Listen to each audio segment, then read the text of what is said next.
Mr. Majid. Oh, we're all here. Yay. The whole crew. Hey, haven't seen you for a while, Respawn. Yeah, it's always working. Well, sooner or later you'll get a paycheck, right?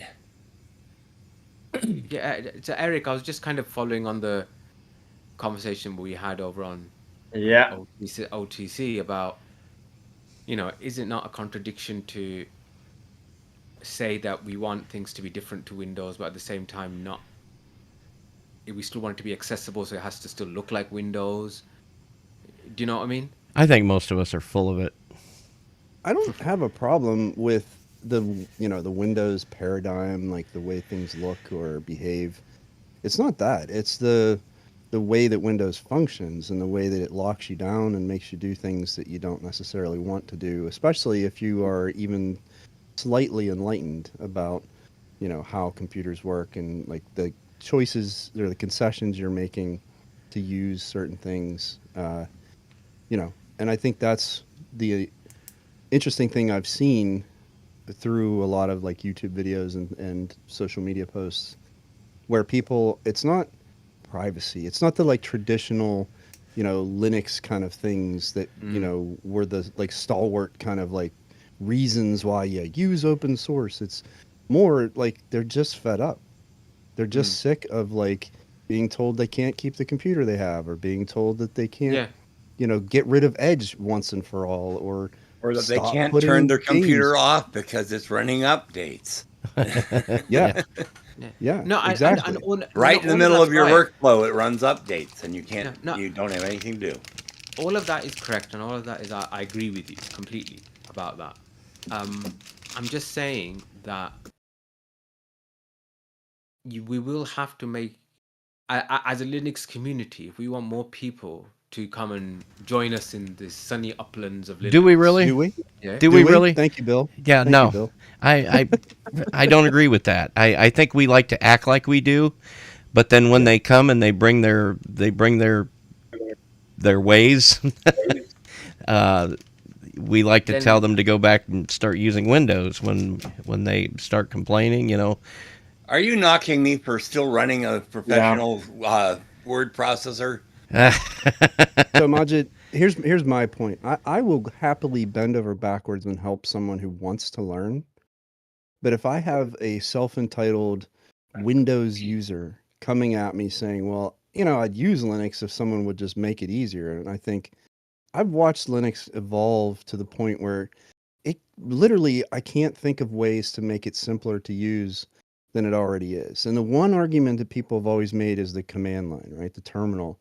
Oh, it's scary. I don't want to do that. Okay, well, there are a lot of people I know who don't even look at the terminal. They don't have to. There's no reason to anymore unless they really want to, or they have an interest in it. Well, So that major argument's kind of gone. The big one of, well, the software I use isn't available or something like that. Well, okay, most stuff is now, unless it's something that's very niche. We know CAD is an issue. We know Photoshop and Adobe products, and we know, certain video editors and things like that. But by and large, most stuff that most people use is just there.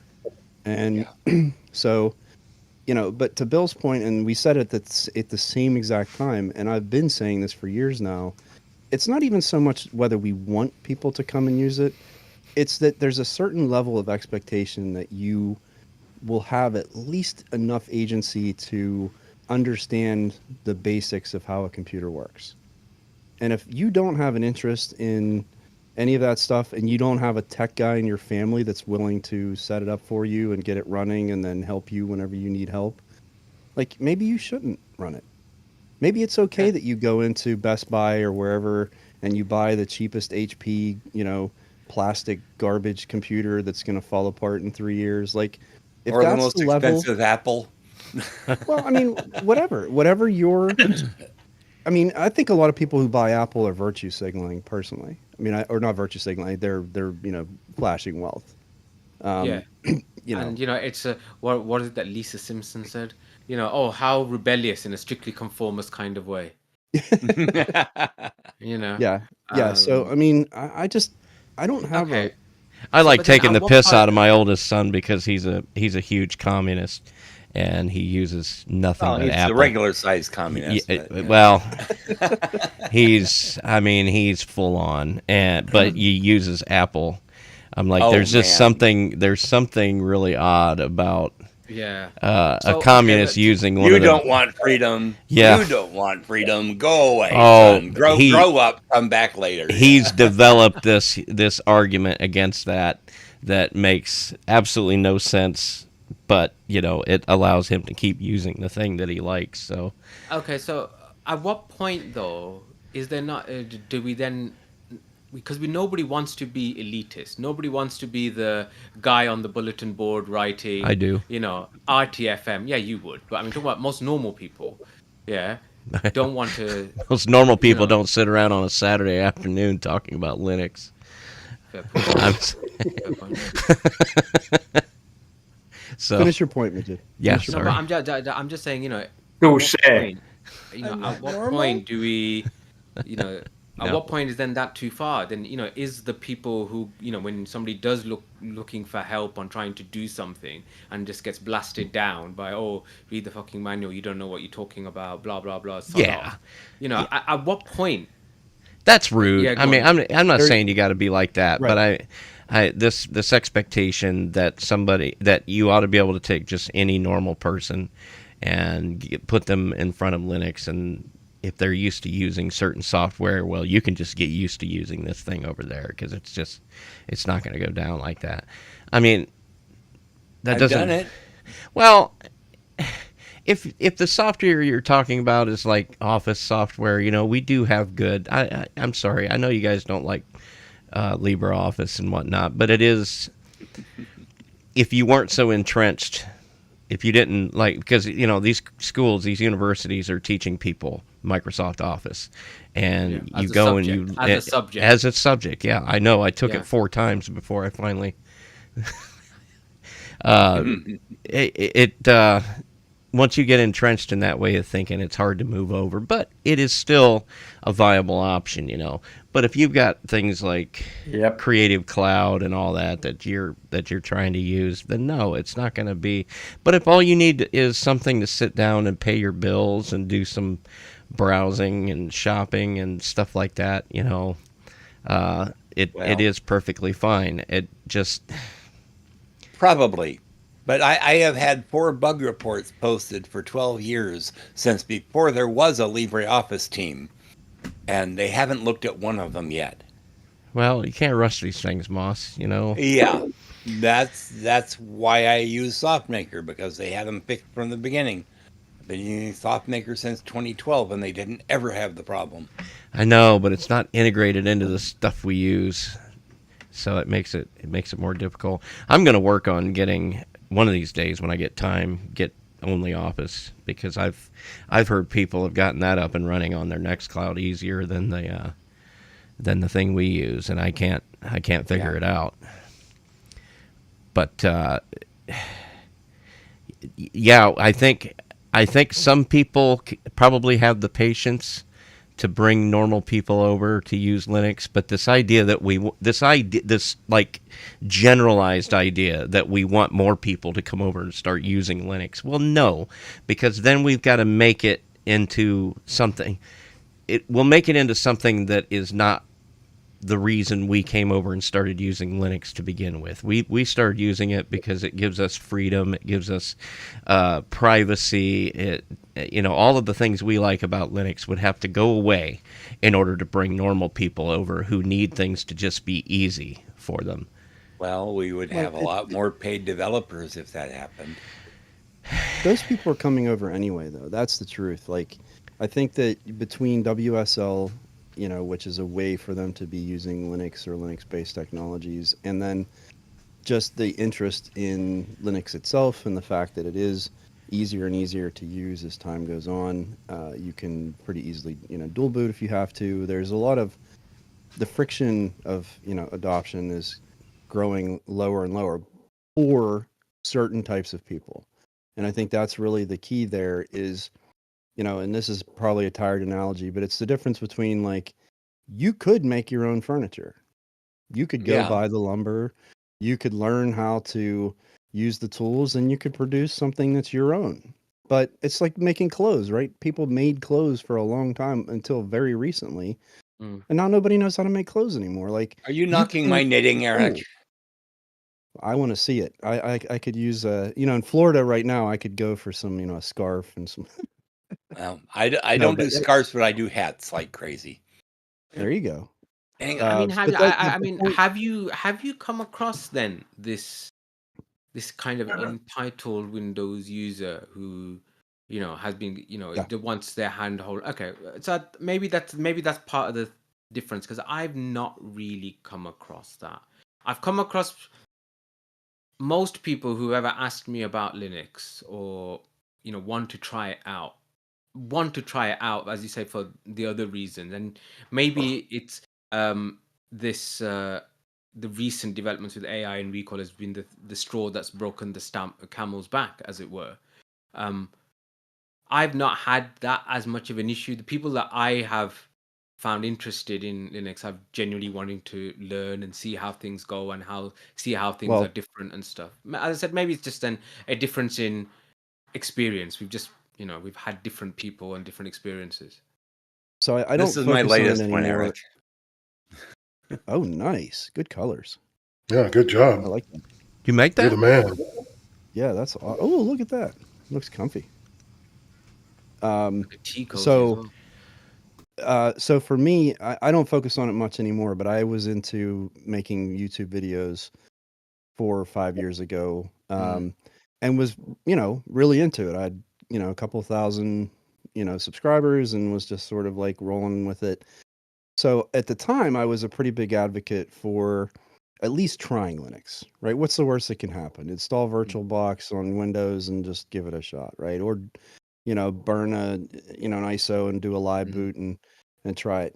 Well, to be honest with you, the lowest ranked content that I made was the stuff I worked hardest on, which was I made it. The one in particular that stung was I made a very, very in-depth video about like how to do everything related to and every degree of adopting Linux, on your computer, from as simple as just running a live boot ISO from a thumb drive all the way up to dual booting and replacing, and like, I mean, how to back up. Like, I really went into a great amount of detail. I had all the chapter markers, like put so much effort into this video, and literally no one gave a shit. They don't care. They didn't care because the people who are interested in Linux content are people who are already using Linux. It's not, you're not going to get just random people stumbling across the podcast. Now, if they have interest and intent, then yes, they probably will find content, and that's where I would get new people who would ask me questions, and I'm happy to help someone if they have an interest in learning it for themselves. But I'm very much a teach a man to fish. I'm not giving anyone fish anymore. Those days are gone, unless you're my wife or my daughter or like someone that I actually, am around and like care enough to be their tech support. I'm just not going to do it. And, that's selfish. And I'm sure I could probably, like, I even thought about teaching a class at like my daughter's school about like what Linux is and what open source is and like why it's important. And I offered, I turned in an outline of the course and all this stuff, and they just didn't care. Like, nobody cares. Like I said this last term, several times I was asked to sit in the computer operating systems for the teacher there. And I couldn't even, these kids couldn't even tell me what the operating system on their Chromebook was. Yeah. Yeah, I think it's kind of funny that we had this like adoption of technology in the like 80s and 90s where people were learning more, especially younger people, like taking these things in, learning like ways to use their computers and like developing skills. And now we've made content, delivery boxes, whether it's a phone or a tablet or whatever, that requires no effort, no thinking whatsoever. You just sit there and doom scroll TikTok or whatever. Like, the kids don't even know how to type. Hmm. Like, you know what I mean? Like that, how ridiculous is that? Like they don't know how to type on a keyboard.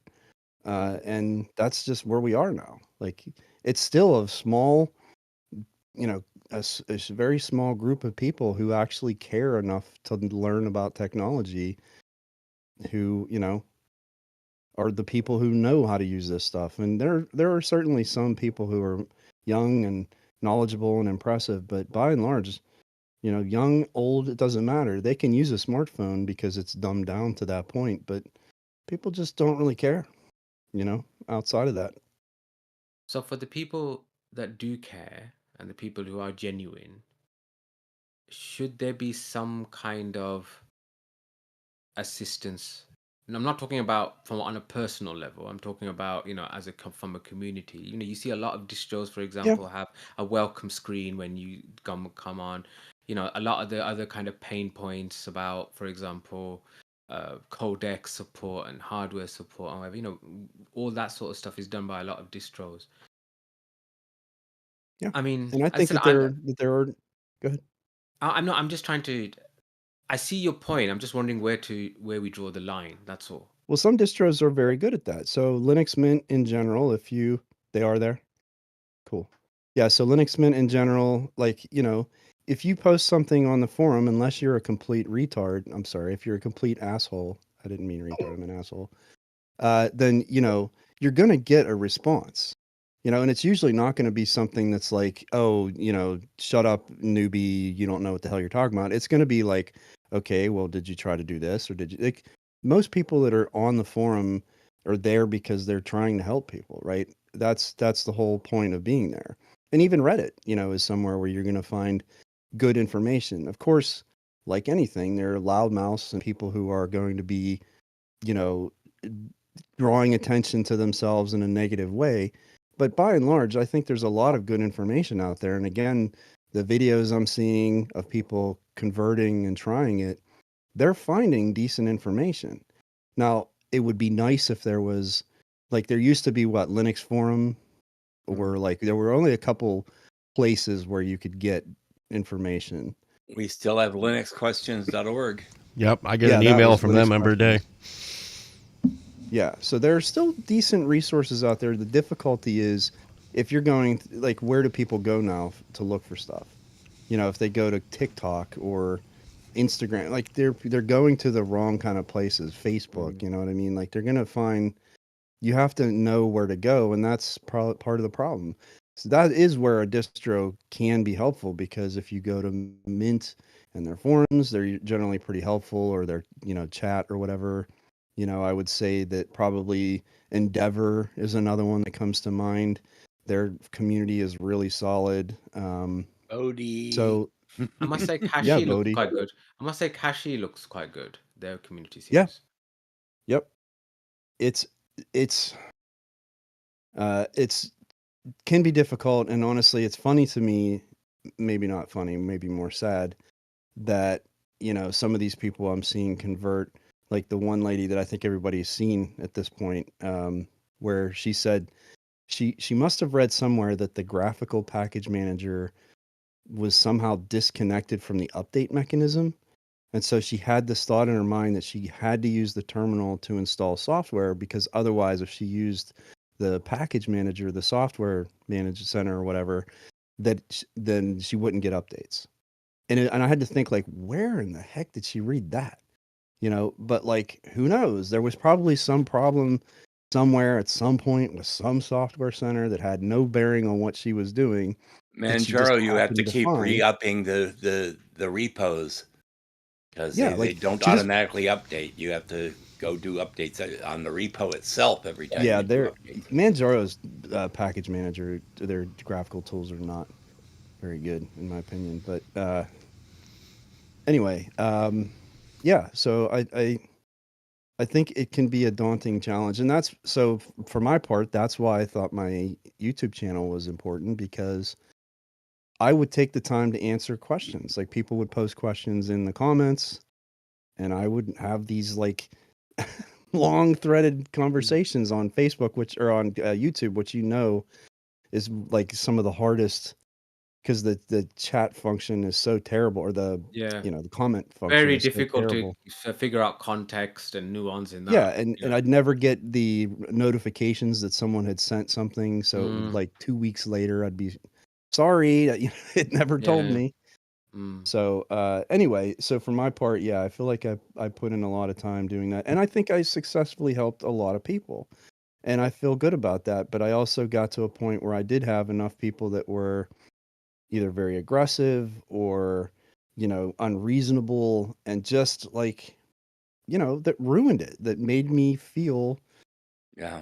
like somehow had done something wrong by trying to share mm, information and mm. empower people. It was like, Yeah, you well, know, as you said, there's twats and assholes everywhere, isn't there? That's yeah, life, isn't it? So, yeah. yeah. Well, I'm sorry. I'm sorry you've had that situation. I Listen, Listen, I'm not maybe I've complaining. just been. I was no, As I I'm said, happy that I'm happy that I was able to, like, the fact that I haven't made a new video in probably 4 years, Mm. and I still get comments yeah. because some of the fixes that a lot of the content that I was known for was, here's a very specific problem that I had that I couldn't find the answer to anywhere on the internet. So I'm going to make a video about it so that when I forget how to do it, inevitably 6 months from now, I'll be able to refer back to my own video. And those were the ones that were the most popular because they were short, no flowery, preamble and like wasted time. It was, here's the problem, here's how I fixed it. Hopefully it helps you. And if it doesn't, leave a comment and I'll try to help you. Mm. And that was you know, that was how I grew the audience that I had. And the fact that I still get people watching my videos, like a big one was Audacity had an issue where it would mess up, and you'd have to do this ALSA control reset or something like that. And it was the only way to get your sound to work again. Even after rebooting, it wouldn't fix it until you ran that command. And so I don't know Well, I what mean, well, Discord I'm was a still. subscriber to your videos anyway. Although that goatee is a crime. It got out of hand there for a while during the pandemic. I don't disagree. Yeah. Yeah. God, you had the kind of the wizard kind of. Well, my face was very gaunt, so my cheeks had like sunken in, and then yeah, I had this like ridiculously huge goatee, and it was just, yeah, it looked very, Yeah. very like, yeah, I should have been wearing like a black cape or something. Yeah.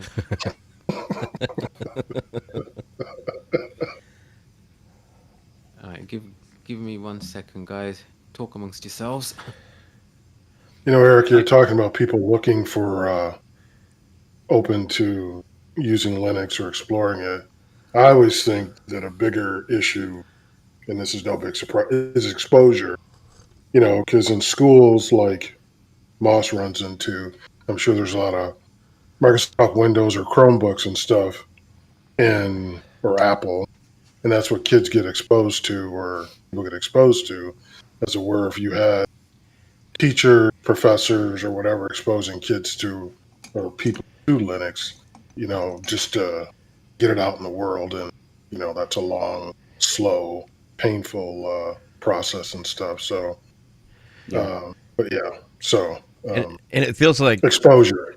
Microsoft sends people to these universities to offer them perks, Oh, yeah, I'm sure. in the know, form Yeah. of software and hardware, just to focus on make their curriculum focus on their technologies and things like that.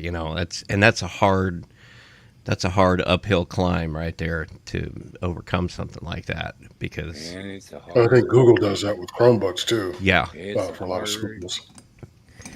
Yeah. Say what about being hard, Moss? It's a hard chrome gonna fall. What's happening right now? I don't know.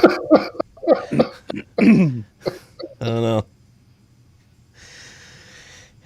So okay, I should have brought this up earlier in the week, but I want to move towards getting show notes set up for this, because if we want to move eventually because we've made zero effort to make it happen so far. Oh, is this supposed to be the Wanderings? Yeah, well, I mean, how do we fit it in? If I'm going to add this to the RSS feed, it presumably we would want to have an opening of some sort and whatnot. And I wasn't planning on putting a lot of production effort into it, but if that stupid podcast OTC didn't keep running into our time, we could do that. Yeah, well, I can't go any earlier than 1:30. No, it didn't run into our time. We finished at with 10 minutes to go. Yeah. Yeah, 10 minutes. Here I am frantically switching out YouTube over and OBS Studio and all this stuff. You had a whole 2 minutes to prep, huh? Basically, yeah. I was actually prepping. 10 minutes. 10 minutes, not 2 minutes. It was 10 minutes. Sorry, 10 They minutes. were going back and forth about a topic there at the end of the show, and I turned my microphone off and I was doing some prepping to get ready for this. While they were going back and forth, because it didn't feel it's real difficult to like flow into an ending when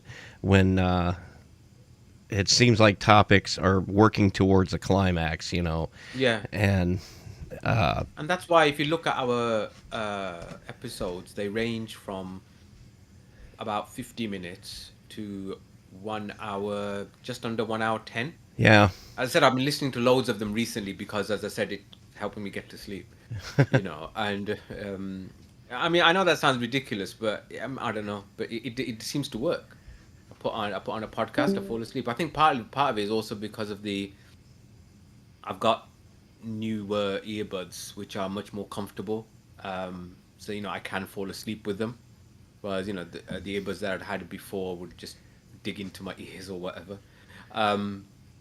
But yeah, so I found that most of our episodes are just they're very rare that they're exactly an hour, or very rare that they're exactly 45 minutes. It's always a little bit on one side or the other, because as you say, sometimes you need a conversation to naturally finish, rather than just kind of in the middle of saying, Yeah. okay, time for us to go now, catch you later. Because it doesn't make for a good podcast.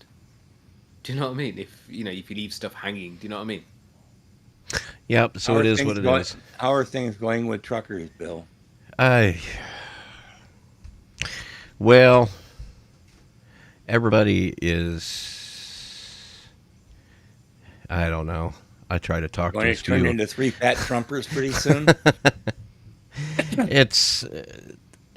I have to exist in two worlds, you know what I mean? And I have to basically turn off my sensibilities during most of my life. But the good news is it's a line of work where I can for the most part stay insular and listen to Linux podcasts all day long and things like that, and kind of avoid the mainstream conversation. But And no. as long as you have people, as long as you have some people with whom you feel like you can be your authentic self with, Yeah. that's fine. I think the issue comes is when you feel like I can't be what I actually believe in front of anyone. I mean, and it's gotten to the point where most people know my mind now. I don't go out of my way to push my views onto everybody, because it's like trying to tame a rattlesnake. It's not going to happen. These people are entrenched, and they honestly believe that people like me are sent by the devil, to lead them astray. And the thing is, and I know exactly what you mean, because I have the issue not so much to do with my politics. But Give me a little gain on that mic, can you? Sorry. Oh, yeah. No, just I was too far away. I mean, because I've had that situation more from a religious perspective than politics, in that, I mean, I'm not going to bore you with the details, but if I can give a kind of Christian analogy, I've gone from being a Southern Baptist to being Eastern Orthodox, and that's been my religious journey, in a Muslim sense, obviously. I'm talking about, but I mean, that is the kind of. So most of my friends that I've known for a long time, 15, 20 years, 25 years, whatever, are still of the Southern Baptist variety. Do you know what I mean? And I used to find that really difficult. That there's nobody that I can just be myself with. I always So have to all be. of your friends are Alawites. Is that what you're telling us? Oh, okay, that's even further off. Um, but now that I feel like I have some, because I'm associated to an Islamic center, which is a lot more traditional, a lot more on that kind of side of the spectrum, if you want to look at it that way. I feel that okay, at least I can be my authentic self there, and then the rest of the time when I'm can't be, it's less of a problem for me, because there are people that I can actually tell the truth. Because otherwise, it's like I would go out and meet my friends, or we'd go on holidays. I'd go on with and my wife would always be like, "You always come back in a bad mood." I'm like, "Yeah, because I spent the entire time arguing." Because I Yeah, bit I my ain't doing tongue, I that. bit my tongue, I bit my tongue, I bit my tongue, and at a certain point, there's always something that finally gets you, and you kind of go, "Excuse me, but you're talking crap." I'm Do you know too what I mean? old, and the people I'm talking to are too old. You're not going to change their mind any more than you're going to change my mind. So the only thing you have to look out for your own mental health. You Yeah. really do. Because there's only so much. Yeah, I understand that you're never going to change people, and who gives a shit about other people? But there's only so much shit you can listen to. Oh, I know. After a certain point, you Gotta get kind away of from go. At a certain point, you're kind of like, okay, I can't keep listening to this crap anymore. I Do know, you know what but I mean? then when you argue with it, you're just diving into it deeper, though. Yeah, You I know really are. exactly. So therefore, what I didn't do is, as you start pulling away from these people that I have known for a good chunk of my life, who have been there in weddings, funerals, and I know, but whatever. And maybe and then you just become Jimmy No Mates, and sat on your own. But as long as there's some, what I've learned is as long as there's some outlet where you have, or one place that you can spend, that you are happy with who you are, and if you've got people on the same wavelength as you, then you can manage the rest of the time easier. yep. And so here we are, right here. Yeah. That's my Very long place way. right here. It's a very long-winded way of me not saying a lot, I suppose, but Well, no, it's quite meaningful actually because I suppose if I went out of my way and made a whole bunch of new friends around where I live, I could probably find some like-minded people. But the effort, it would take effort because, I mean, think about how you usually make friends. It's usually in the line of work that you're in or the thing that you're doing outside of your home or whatever, And inevitably in my line of work, those are going to be the kind of people that I share absolutely no interests and or opinions in common with, so it would take effort to go out and replace those people, I suppose. and it's not easy. It's actually Not. not easy at all. Not only is it there's effort, it isn't easy. How do you, you know, make the equivalent of decades old friendships with random new people you've just met? Yeah. It's difficult. It's not easy. Whereas like work friends, I think it's a very organic thing and it happens relatively easy, I guess. Yeah. You just have to ignore their opinions about shit to some degree. So, Bill, on your other, Sorry, go I ahead. was saying, Bill, on your other podcast with the truckers, talking about people using Linux or being open to using Linux, are any of your other people on that podcast tried Linux, open to it, or they're just can't be Yeah, bothered? both of the other guys are Steve is using Linux on his machine because one of the things he does on the side is he gets these storage units. He goes to those storage unit auctions and he gets computers, and I put Linux on them for him because they're usually too old for anything else. And he's using one to make the show, and he gets by with it just fine. It's Mint with, I can't remember if it was XFCE or Mate. He gets on fine, and the other guy, Dave, he's got Mint on a laptop that he uses to look at our show notes while we're doing the show, and he gets on perfectly fine with it. And why not? It's simpler than Windows. It's Yeah. demonstrably simpler than Windows in terms of its usability and whatnot.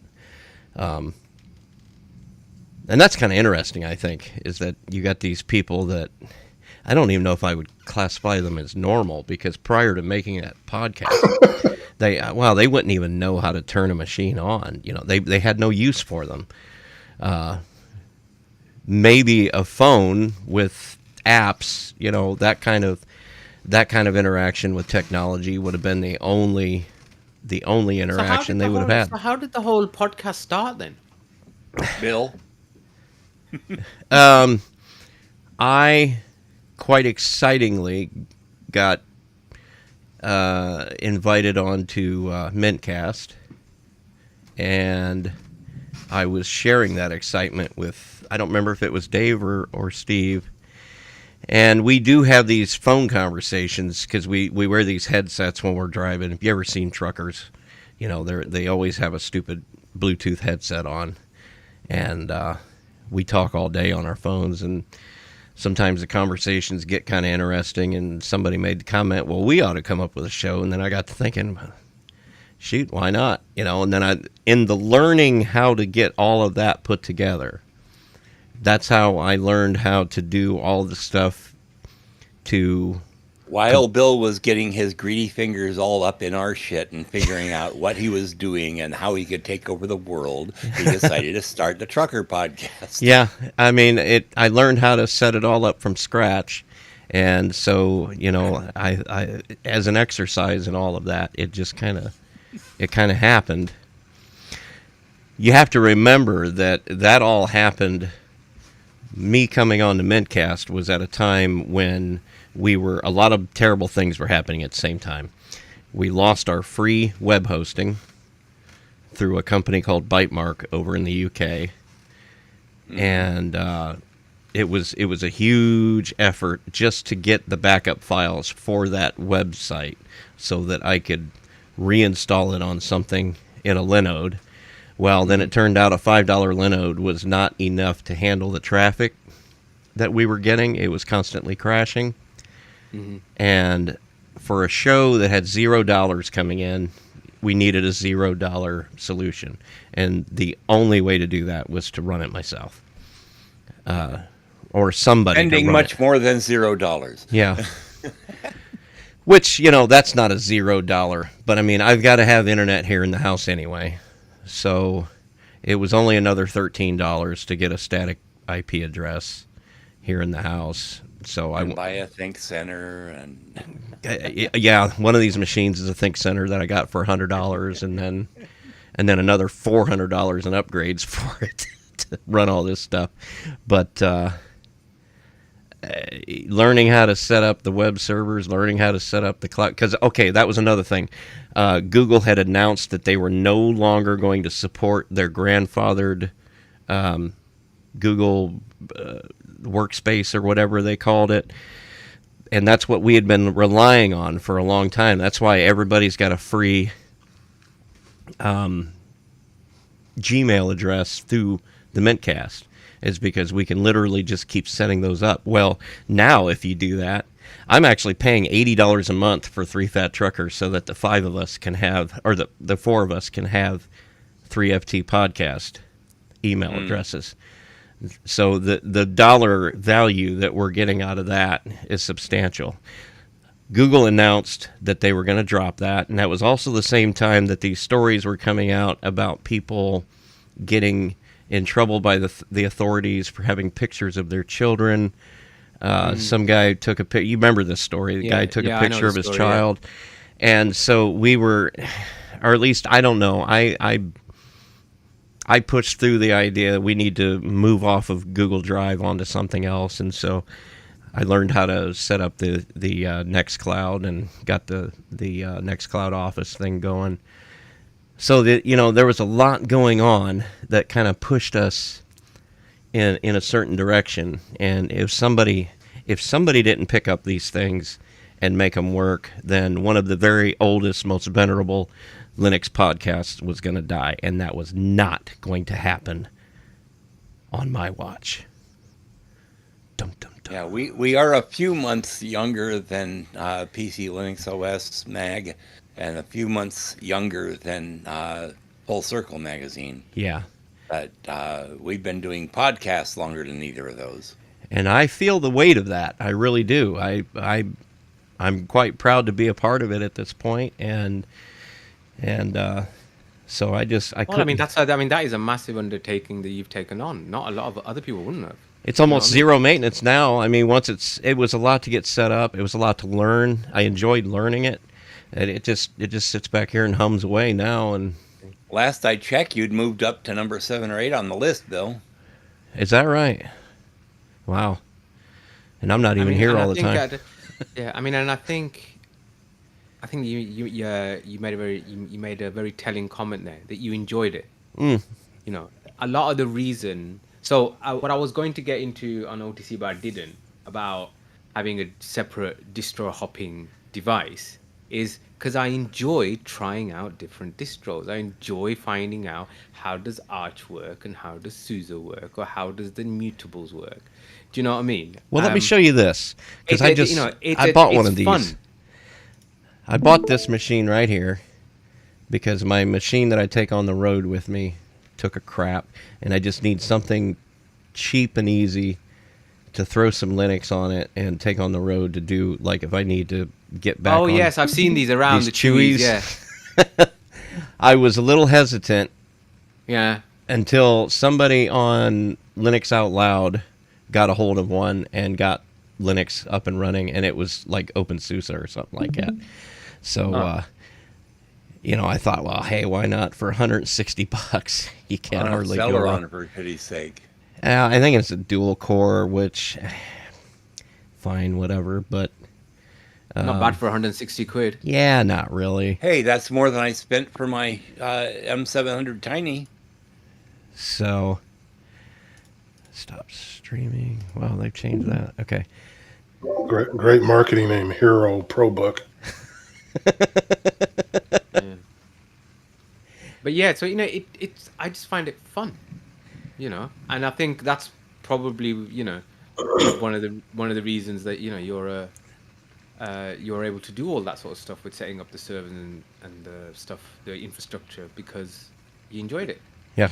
Something very rewarding about getting a Nextcloud server or getting a web server up and running, and then you go to that DNS address and it resolves to this thing that you made on your machine. Yeah, I remember we talked about this when we were talking about the infrastructure on mine, which actually, flipping heck, man, still haven't done that into. Oh yeah, that Synology. That Synology, flipping heck, man.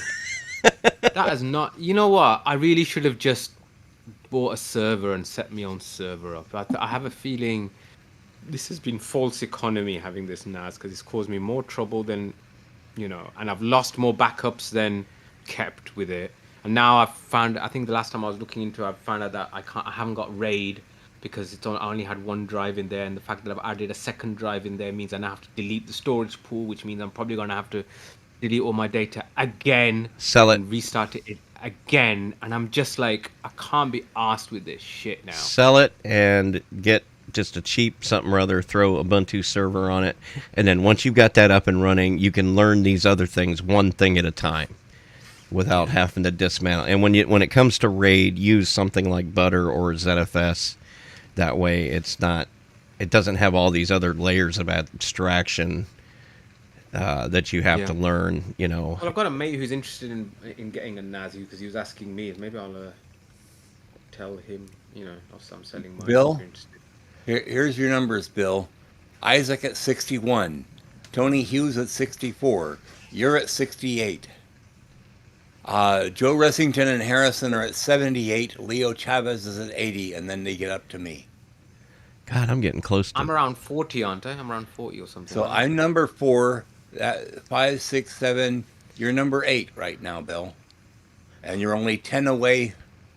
You're 10 away from catching Harrison and Joe Ressington, and another 2 to catch Leo. That's unbelievable. Let's see. Majid, where is Majid? Majid, you are at 41. Sounds which about you're right. one behind Charles Olson, who founded the show. Wow. Wow. That means next week Wow. you will be on par with the founder of mintCast. It's not bad, is it? Yeah, right.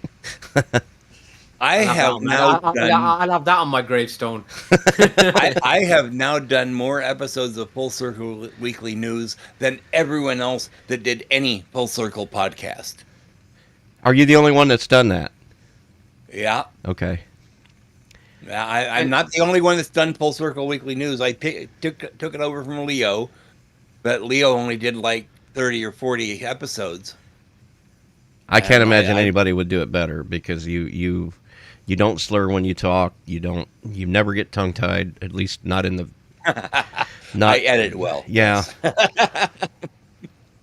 Anyway, then, gentlemen, I'm going to love you and leave you. And catch you guys next week. It's a news show next week, isn't it? Yes, it is. Excellent, Julio. So I'll catch you guys then. We'll Down see by you the then. schoolyard. See you later, man. It is storming like cats and dogs. I was looking at the window across from me, and it was completely black. It's dry here, but we've had rain most days for some time. Not a whole lot. Our All right. driveway is a bumpy mess. So got your Surface fired up. I was a little Is it confused good? that it was Windows 10. Because I didn't realize it was Windows 10 at first. I'm like, well, he's got this thing set up kind of weird. And then, oh, okay, it's Windows 10. And then, yeah, I don't after... think I set up Windows 10 on there. Was I running Windows on it? Yeah, that's what it had. Yeah, I was running Windows on it. That's true. Yeah. If you put a fresh Windows 10, and when you go through installation, it will ask you to set up 11. Well, I went ahead and let it do all of its updates, and then I let it update to Windows 11 overnight last night. And I woke up to Windows 11, but I went ahead and made a USB drive or a USB stick of Windows 11 and put a fresh install on it just to... Because the thing about when you go from 10 to 11, you end up with this enormous archive folder full of old Windows files from 10. Yeah. And these things do not have huge hard drives on them whatsoever. So Yeah. I don't know Well, where... that's got the biggest one they make, but Yeah. I wonder how easy it is. I assume it's just an NVMe drive. I wonder how easy it is to get in there and put something bigger in it. that's up to you, Bill. Yeah. I'm glad you bought it from me. I'm glad I don't have it here. I still have to post that pangolin. It's a beautiful machine, but I have no use for it in its current state. And In its current state. if I can sell that for what it's worth or what I think it's worth, I can get like a 5-year newer desktop machine, probably another mini, but still 5 years newer would be help. Still on a 2016 machine now. I got a new mouse, and for some reason, it gets bogged down after a short while.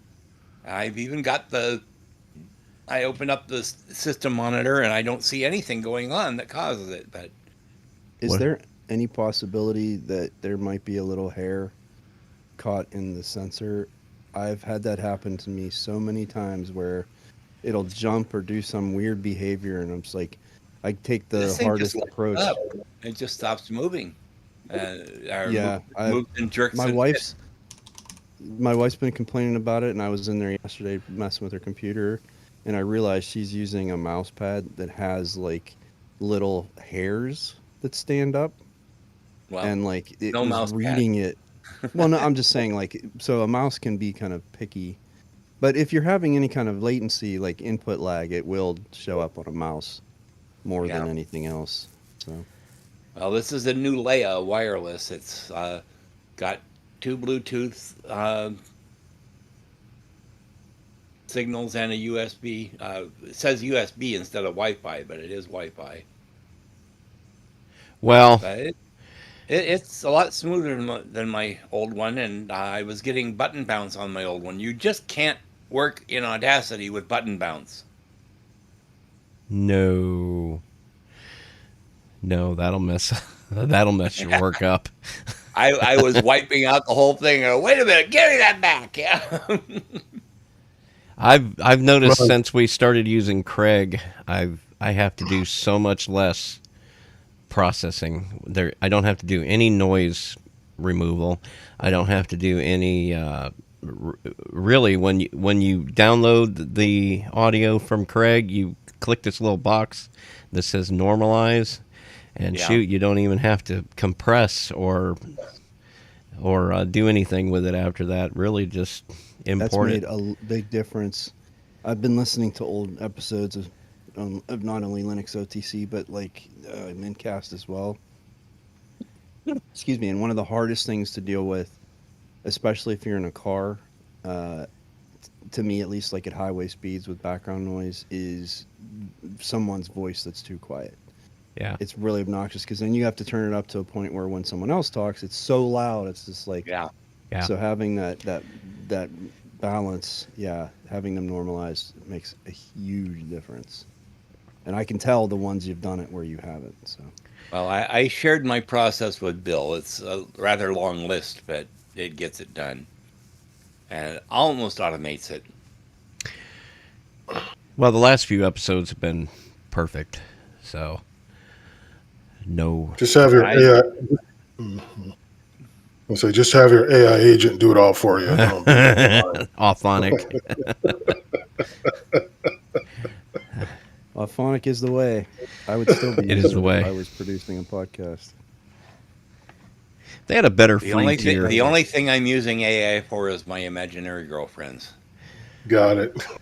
You know what, Bill? I don't mind paying. Honestly, it was $10 a month or something.